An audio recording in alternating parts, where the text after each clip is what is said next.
really hope that when I was younger, I hope that I was a good person to women that were going through the change of life. Because, and like, why is it even called the change of life? Okay? Makes it sound so beautiful, and it's not. And I really get how you can talk to women and they're like looking at their younger self and she looks fierce and well put together, like beautiful hair, nails, skin, just everything popping. But then you look at the person who's standing in front of you showing you that person and you're like, they don't even know each other. Yeah. So I hope I was nice to them. I don't really dislike a lot of things, and I'm not the kind of person to like really complain. I'm like, if something is a problem, fix it and shut up. But menopause, I told my wellness coach at the VA today, baby, she drags me down the stroll with 2 fingers in my nostrils, baby. Like I'm a cheap hoe. And I'm trying to find out, like, what's the beef? So has menopause played a major impact on your current life compared to how you were living before you had menopause, or before you started going through menopause? It does. And I'm gonna tell you why I have an attitude with it.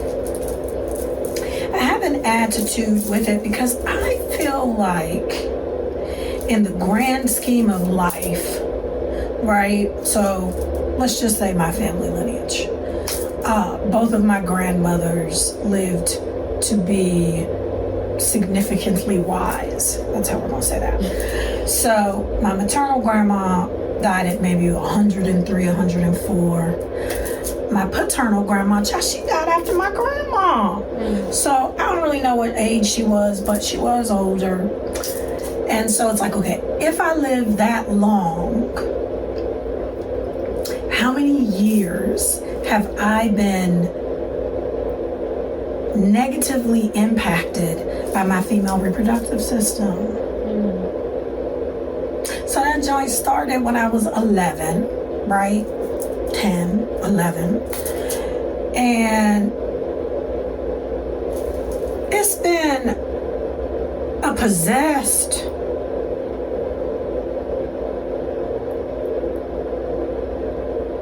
villain ever since. So it's like I haven't really had a good life, right? Because my periods were horrible. You know, then I learned I have PMDD. You know, then I learned I have cysts, and I'm just like suffering for what? And are these all things that there's really no treatment for? Are these things that are like kind of you gotta drive on, or? Well, I would venture to say that there is treatment, which is why I don't really like the United States, right? It is absolutely, it's an illusion of the land of the free. And so, as is racism, right?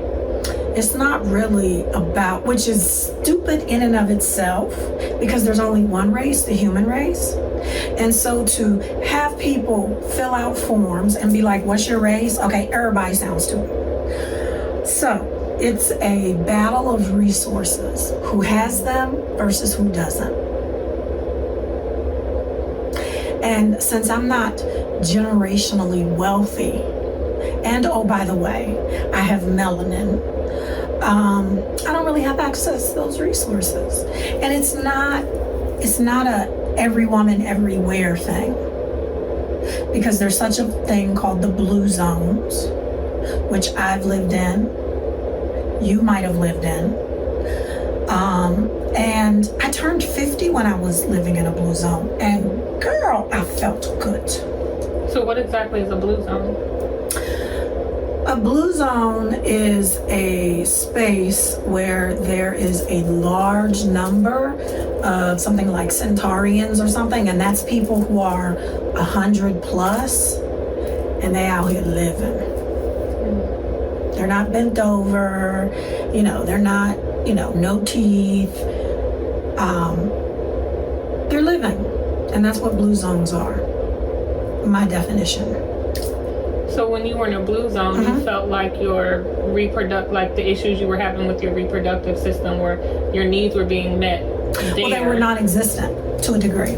The issues were non-existent. Yeah, because they don't have a lot of additives and preservatives in their food. So in Asia, and where I lived, soy is the main food, one of the main food and this thing called phytoestrogen is in the majority of their foods. In Asia? Yeah. Okay. Where I lived.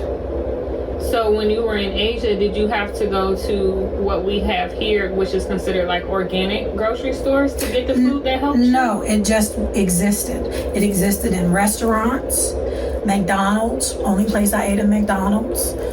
It existed in Starbucks. It existed at Pizza Hut. It existed at a ramen shop. It exists everywhere because that is how they make their food. Did your family have history of, do the women in your family have history of issues with their reproductive system, or is this something that started with you? Well, I don't know the answer to that question because I came from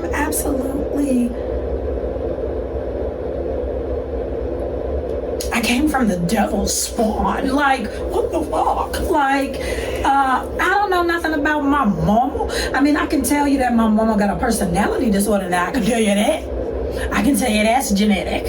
But as far as now come on, Tubby. Okay. So what are some things that you found here in the U.S. that maybe that help you get through this, or can maybe assist you get through? Well, child, I haven't tried cocaine yet, but don't leave it off of the table.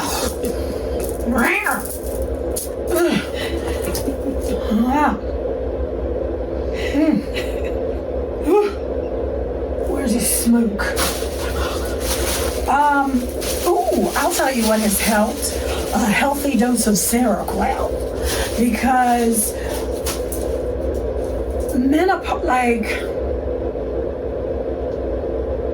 at one point, I was changing clothes 3 times a day. Not because I'm on the New York runway, and not because I'm advertising an amazing collection on the New York runway. I was literally soiling my clothes with perspiration. Soiling. So this has had an impact on you since you were 11. So that's like 40 plus years. Yeah, do you see why I say it's just not it's not balanced. Yeah. It's not balanced. Child. There are 51 or 52 symptoms of menopause, and your girl got 105 on an easy day.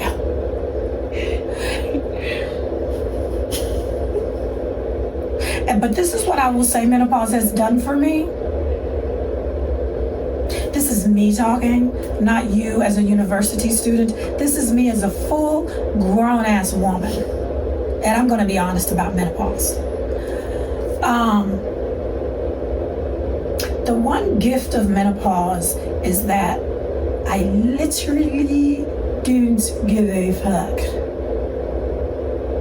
Because just as we're talking, my back is hurting.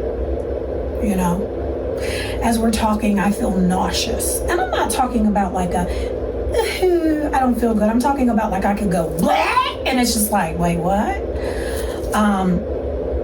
Let's not add, challenges with my GI system. So menopause has made me a better woman that I wish I'd known and had the courage to become a long time ago. At the moment that I had my first cramp and my sociopath of a birther didn't give me Motrin, nothing, bro. She gave me, they don't even have them anymore, but you know how you go to the store and you can get like an enema in a box, and it's already filled with water? So she was born in the 40s, and so they didn't have that convenience, right? So it started off as like a rubber bag, like a bladder bag that we would use as a camel bag, right? One of those, thicker, with a tube attached. And you put the tube where the tube needs to go, whether it's in the rooter or the tutor. So this hoe, and you could also seal it off. Okay. So this hoe, child, let me tell you what she gave me. She gave me one of them Emma bags and had hot water in that baby for my cramps. And then she gave me a pair of underwear that I think might have been from the 1950s proper, for me to help keep my sanitary napkin in place. Now, mind you, the sanitary napkin is akin to a baby diaper. And of course, I was that person who bled everywhere on everything, and was still doing that at 40 years old. And you know that.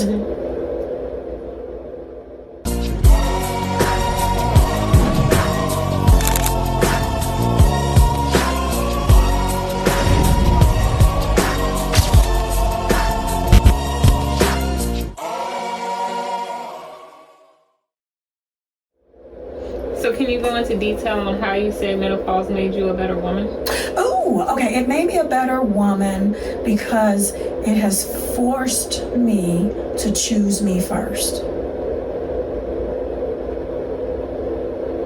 So who were you choosing before you started experiencing menopause? My offspring and anybody else that might be important in my life. Always accommodating, always making space, always being, that's okay. So what do you think with menopause caused that shift in you to put you first? Well, I think there's a thing called menopause rage, and I have that. I could have caught a case a couple of times. You know it. You helped me get off the ledge. You also told me to stop threatening people on the Federal Communications Commission phone line.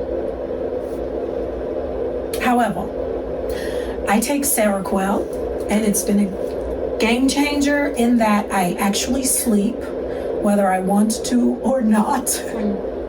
But the other thing is, it helps me to literally not slap the shit out of people. Randoms, known and unknown. Anybody can get it, with the exception of my best friends, Thornberry, my supply NCO, and my Gobi, my chief of hugs. Anybody else, they can get these hands, these feet, these elbows, baby. With or without Vaseline being on my face. So was rage an emotion you think you've always had, but menopause brought it out? Or is that a new... Great question, young tenderoni. So, when we look at the movie Inside Out, one of our faves,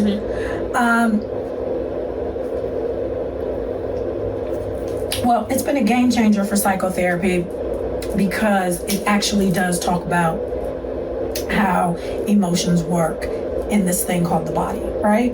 And so anger is a normal emotion, girl. Anger, anxiety, fear, happiness, joy, sadness, depression, and disgust.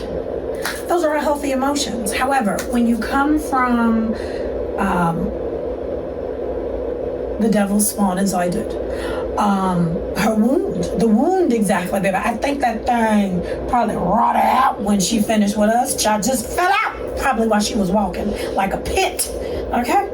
But who am I? But when you have that, your needs are never important. Like my period story, which is why I was intentional about my offspring's period story. First off, I learned what I needed to learn at school. Thank God. My 6th grade teacher, when I was in middle school, Feltwell Middle School in England, we had to go through sex ed classes. Thank God. We got introduced to sex ed classes in 5th grade. So 5th grade sex ed, 6th grade sex ed taught me about my body. Taught me how to clean my lady purse and everything. So I think because looking back, because I know the pattern of my body, I was very stressed living in the family home. So I didn't start my period there. I started my period when we'd flown back to the United States for good, and we were at my grandma's house, the birther's mother. This is important. So I started my period there, and I went and told my grandma. Of course I told my grandma. That was my girl. The birther was so petty that she was pissed that I told my grandmother first, who then, I didn't even tell my mother, okay? My grandma did. So the birther says, well, since you told her, she can get you your sanitary napkins. Well, baby, my granny didn't give me no sanitary napkins. She gave me some tissue because she was born in 1913. And normally her tissue was 1 square usage, 1 square for urine, 2 squares for bowel movements. Probably why I stayed constipated, because 2 squares for a bowel movement, but please go off. But anyway, she was so, frugal that she taught me that. But then when my period came, she taught me how to wrap enough tissue so I could create something of a sanitary napkin. You can imagine how uncomfortable that was. And I rode around all day in my birther's car. And I don't know if she ever got me some sanitary napkins. I might have gotten sanitary napkins from her sister's house. So it just wasn't a good experience. And then I had horrible cramps that she wouldn't give me any medicine for. So it's just been a hard road. And then I've had times where I've lost my crap with debilitating anxiety that would spike up the week before I bled, resulting in me requesting to be inpatient sometimes so that I could take care of my offspring. So it's just not been an easy road. So I'm just pissed with this whole thing. I'm like, fuck, how meet me in the block. Do you think that the negativity surrounded by your initial period maybe followed you all the way through all of your periods and into menopause? I think it might have followed me into menopause because the body keeps score. And I believe that there's a connection with people having chronic pain as adults. I think that there's a connection to being abused.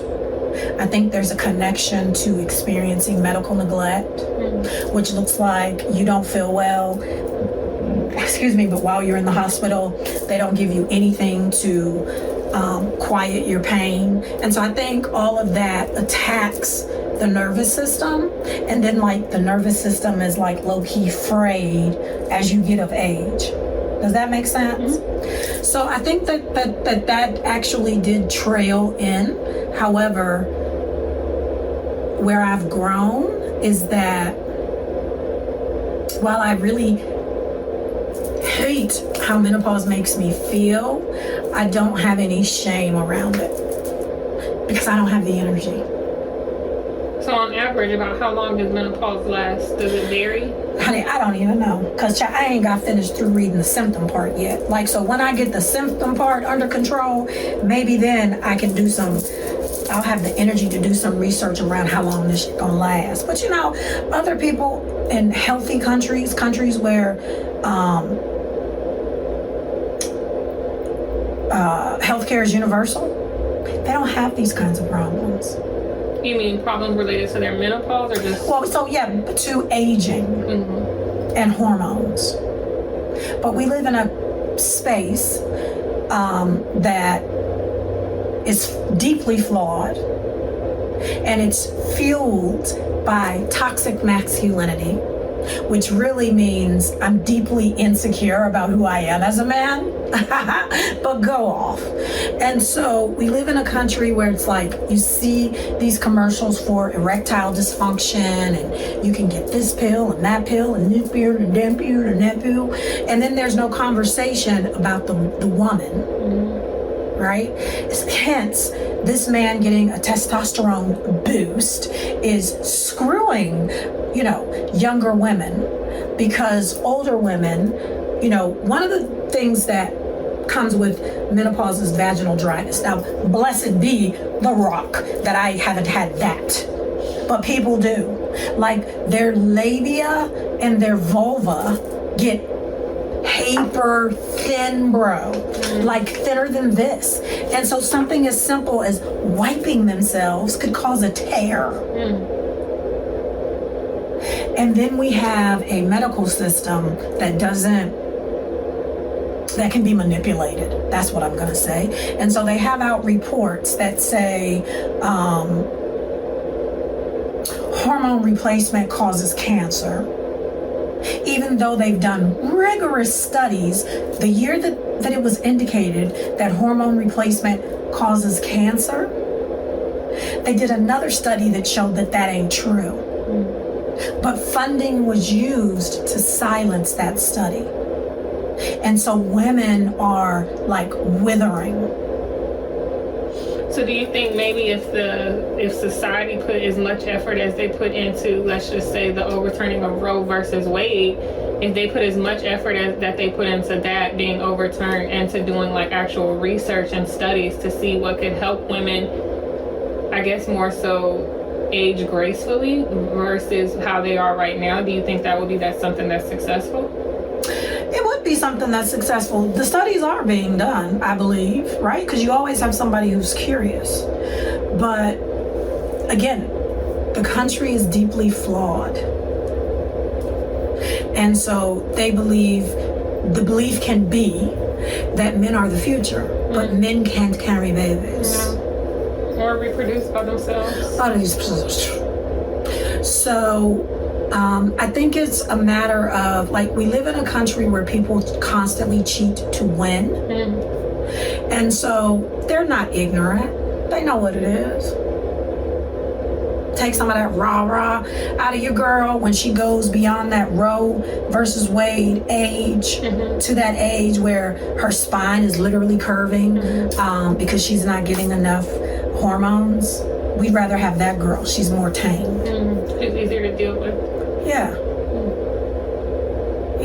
And in addition, testosterone, progesterone, and estrogen, those aren't we live in a society that says those are reproductive hormones, which then leaves you to believe that if you're not reproducing, you don't need them. And that's a lie. Progesterone helps with bladder control and sleep regulation. Testosterone helps with sleep regulation. Okay? Estrogen helps with your heart. So, it's a real issue. But, this is the ununited states doing what they do. Doing what they do.